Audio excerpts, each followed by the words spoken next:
In just a bit, I'm also going to introduce and talk about some other interactive type features and activities that we want to offer to the listening audience. Okay.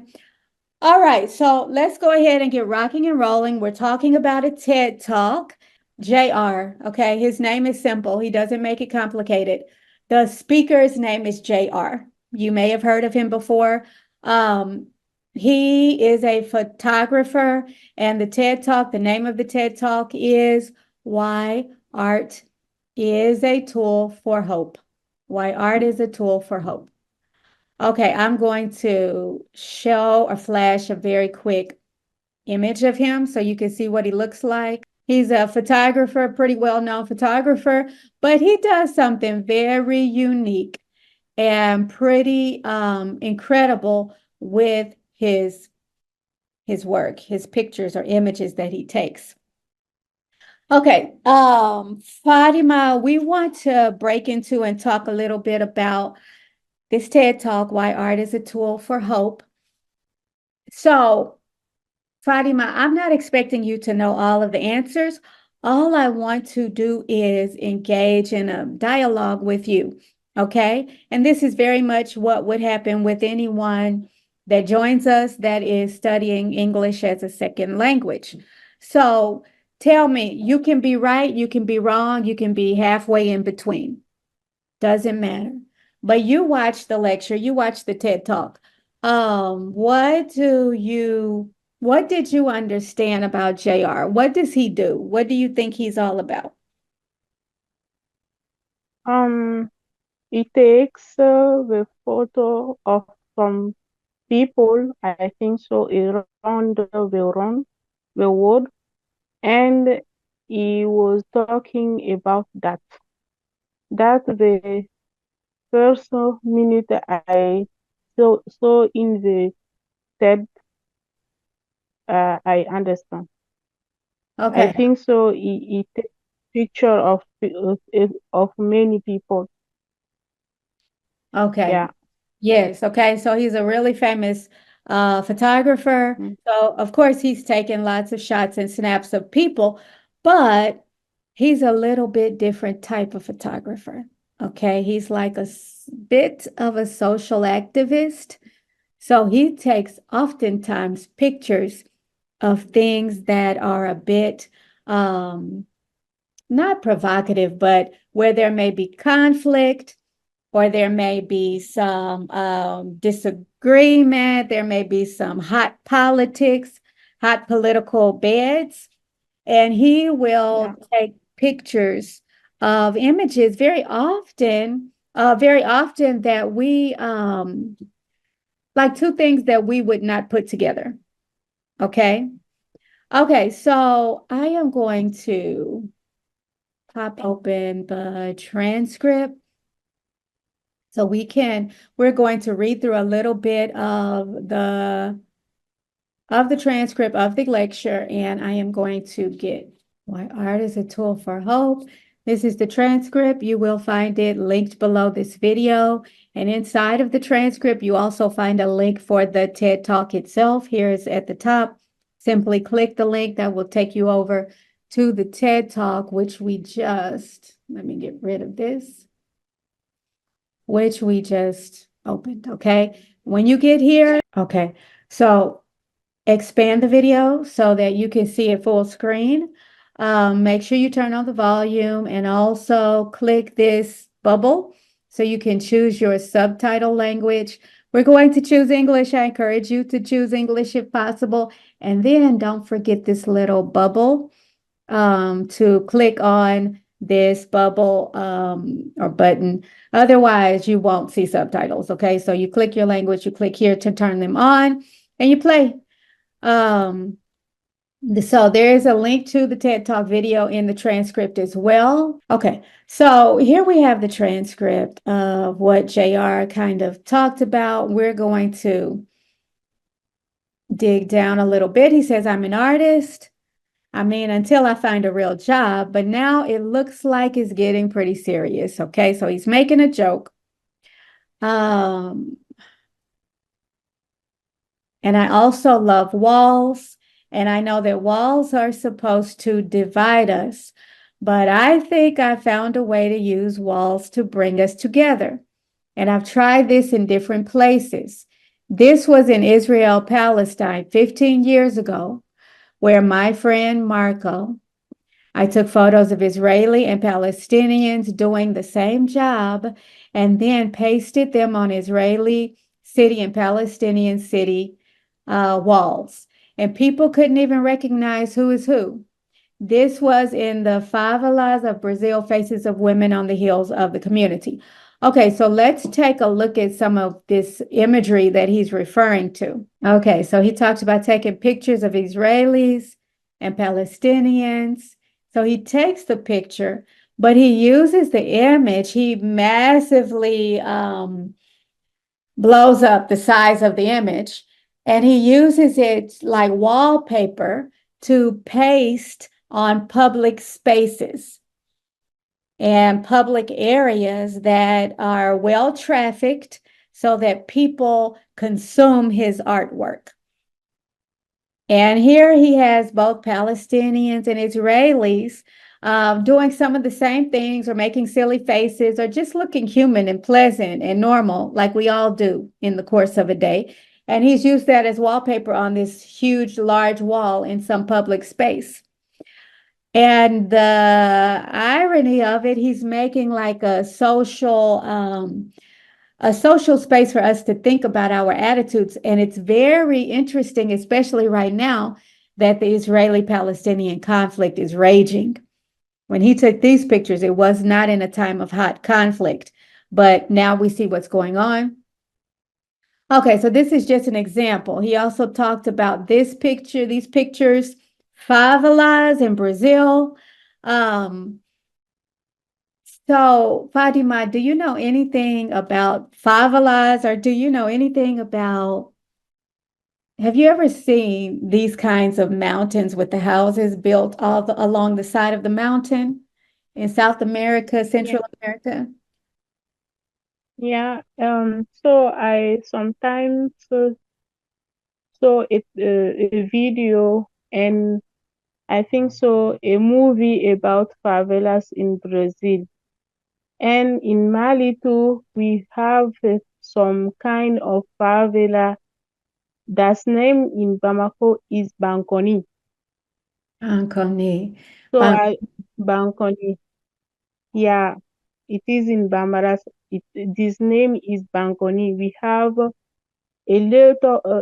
lot of people who have not sometimes who cannot find to eat, and we have sometimes many problems of people of favelas, because if you see Brazil, we can see some.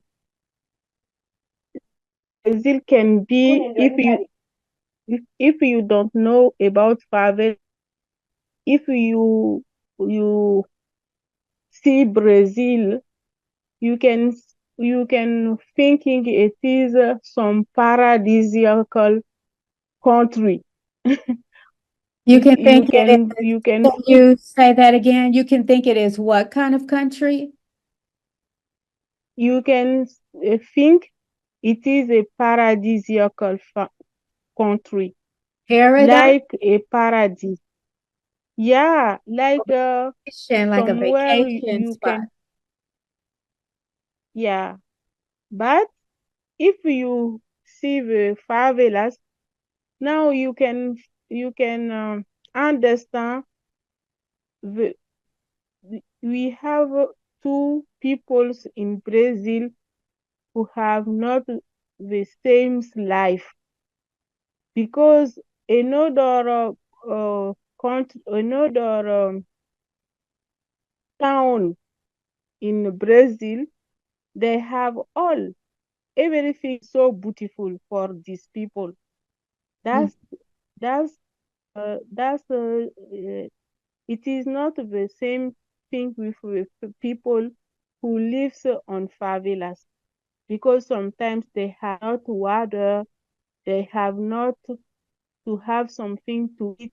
They they have many problem of criminality. Yeah, sometimes we can find the gangs on favelas. Yeah, so Yeah, this is the idea. This is a impoverished part of the city. And you can see the housing. It's so funny to me because I know that there's a lot of poverty, there's a lot of crime, there's a lot of gang activity. It's not safe. There's food insecurity. A lot of, as you mentioned, people cannot secure the resources to feed themselves, their families, their children. Um, but ironically, I've been to South America, just, not for long. I haven't world traveled, but I do remember seeing, I guess what we're calling favelas. And they're built on the sides of mountains and they look just like this. And maybe you're riding down the freeway and you look and it's just cascading up, above the freeway to your left and to your right. And you see all these houses coming down the side of the mountain, much in this way. And honestly, as an American that had never seen anything like this in person, I've seen it on the movies. But to encounter it in person, to me, it looks so beautiful. If you can just look at it like art or like some beautiful image, it looked so beautiful. If you're trapped, if you have to live in the favelas and you have to be um, constrained by the poverty, it feels a little different. You're not so romantic about it. But personally, I just want to mention to me, physically, just looking at these houses cascading down the mountains.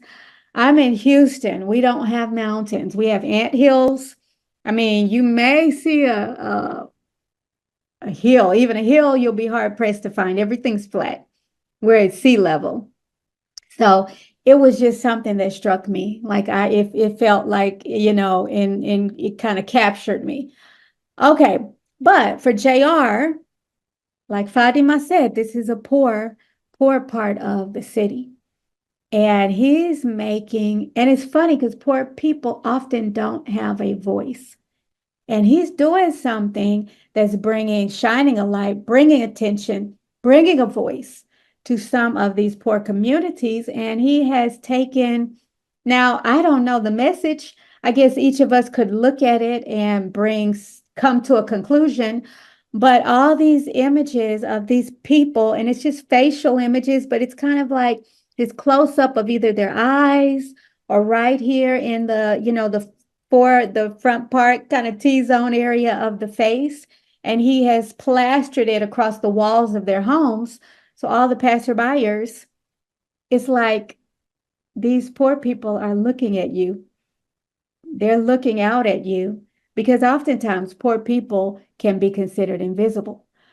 Okay, so we don't know the message, but that's one of his pieces of art. Okay, his photography mixed with art, mixed with social activism. Okay. He said he wants to start a conversation. All right, so we're talked about a little bit about who he is. He says this was in the favelas of Brazil. If you're Brazilian and I'm mispronouncing that, correct me, please. Please do. Faces of women on the hills of the community. Faces of women on the hills of the community. Often the first target of the violence that is happening there. Much of that violence is targeted to women. Okay. Let's kind of dig into like the core of what this talk he's doing, the project that's at the center of this particular kind of the artwork that's at the center of this project he's going. Okay, all right, he talks a little bit. Okay, Fatima, will you kind of dig in right here at line 38? This is JR talking.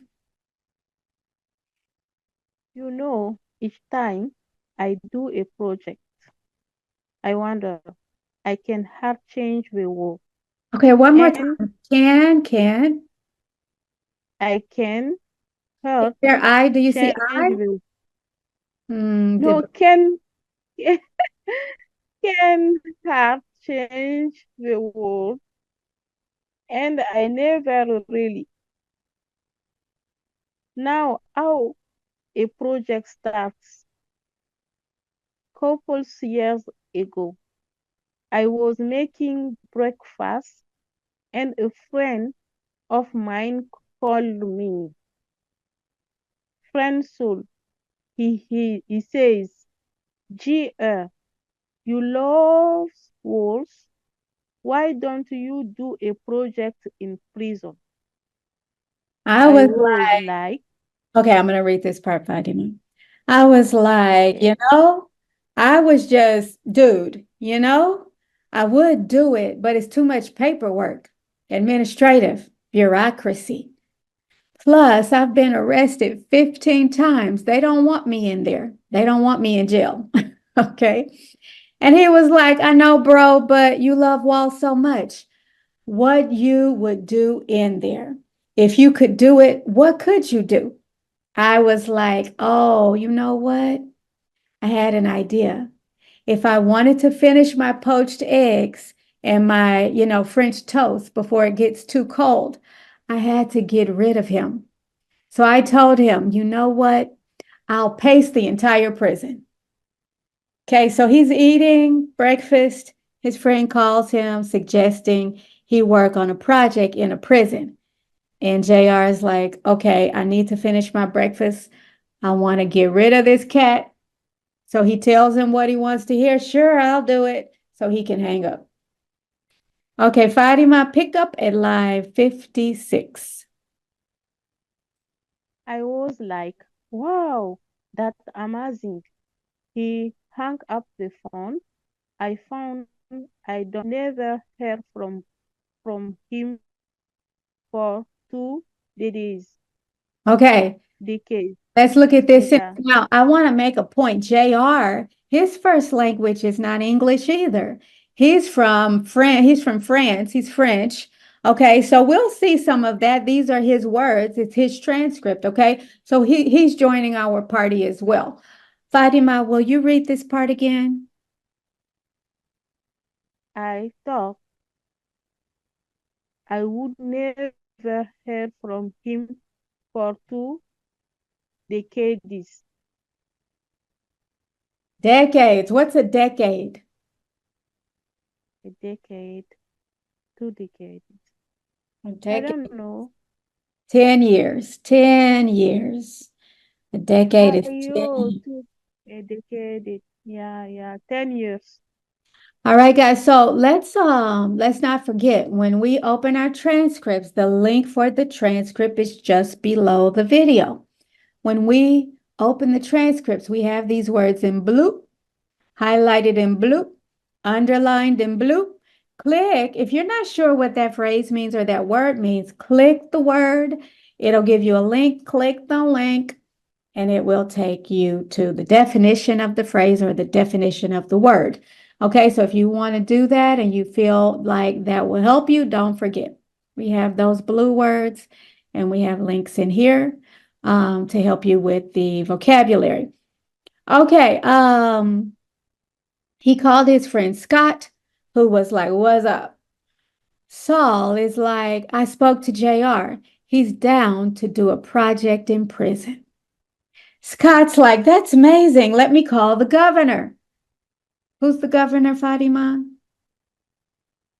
The governor, it is someone who governs somewhere, like a country or the, A state. yeah, it's a country, a state, yeah. That's right, a state. Okay, so he's It's, like the political head or leader of a state because in the United States, we have lots of different states like Texas, Louisiana, California. Everybody only knows California and New York, but actually, we have lots of other states as well. Okay, so he's the political head or leader of the state government. Okay, so he's going to call the governor, hung up the phone, called the governor. Governor was like, who's this JR? He does black and white, and he takes photos of people. He records their story, black and white photos. That's what black and white. He does black and white, okay? He does black and white pictures. Like these are black and white, no color. Okay, he does large size, large scale, excuse me, black and white images and pictures. Governor says, I'm sorry, I never heard of it. Yes, yes, they're very large murals. Murals. These are murals, okay, where you have this large canvas, large space, and you have lots of artistic elements. A mural can have any different types of content. Okay, here he's put together different various elements of his art, of his photography. Okay, he does very large murals, and the governor was like, wait, wait, wait. Before I was the governor, I was in a mural. There were 1,300 people.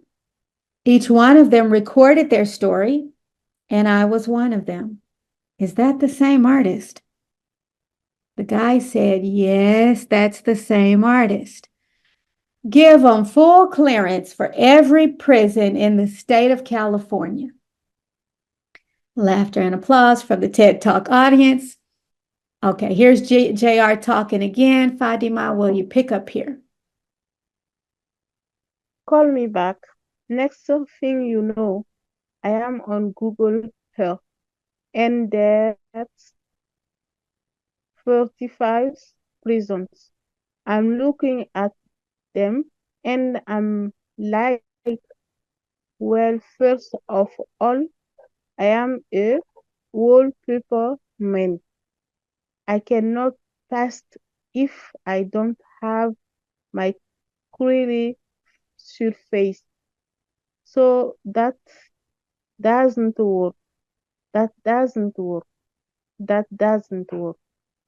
The earth is made of sand and grace. I cannot do it. I know nothing about prisons. So then I see this one and I'm like, wait, can we zoom in this one? I'm like, oh, actually, you know what? The year here in the center looks like it is concrete. I could work on that. Okay, so I'm going to read this paragraph one more time, Fatima. And when I finish reading it, I want you to tell me what is this paragraph about, okay? Okay, line 85, up here at the top, calls me back. So here's JR talking. JR is talking about his friend calling him back. Okay, calls me back. Next thing you know, I'm on Google Earth. Google Earth, where you can look up different places in the world. On Google Earth, I could look up Fatima's house, I think, in Mali, in Africa, and I could see Fatima sitting in her. I don't know if I can see Fatima, but I could maybe see her neighborhood. I can see neighborhoods in DRC. I have some other students in DRC. I could see neighborhoods in the United States. You could see me. Okay, so, or you could see my neighborhood. So he's looking for prisons on. So then I see this one and I'm like, wait, can we zoom in on this one? I'm like, oh, actually, you know what? The yard here in the center looks like it's concrete. I can work on that. Okay, Fatima. Okay, Paso, what did he say? What's this paragraph all about? I think so. He is trying to find somewhere who makes a picture again about a prisons. So he was looking about some surface who can make something like a mirror face. And he final for from 35 reasons, he final to find somewhere. And if he thinks he can do it uh, in this mirror or in this surface. Yes. Okay. He's finding his space his Yeah, canvas. yeah. And he's looking at, what is he looking at? Is he looking at grocery stores or malls? No, he was looking a space like prisons. And yeah, In not like prisons. prisons. He's looking at prisons because He's looking at prisons. yeah, Yeah. that's where his next project is going to be. Okay. We're going to wrap it up because already it's late. I wanted to do some vocabulary practice, but we will do that next time because I promised you, and I don't want to take more of your time. So, all the beautiful people out there who joined us today, thank you so much. We will see you very soon. Again, don't forget to click on all the resources below the video and start studying. And we'll come back and we'll join you again, and we will push forward to the next part of the video and the transcript. Thank you, Fadima, for joining us today. If she has time, maybe she'll come back next time. And we'll see you all again here really soon. Have an amazing rest of your day. Ciao. Okay, bye.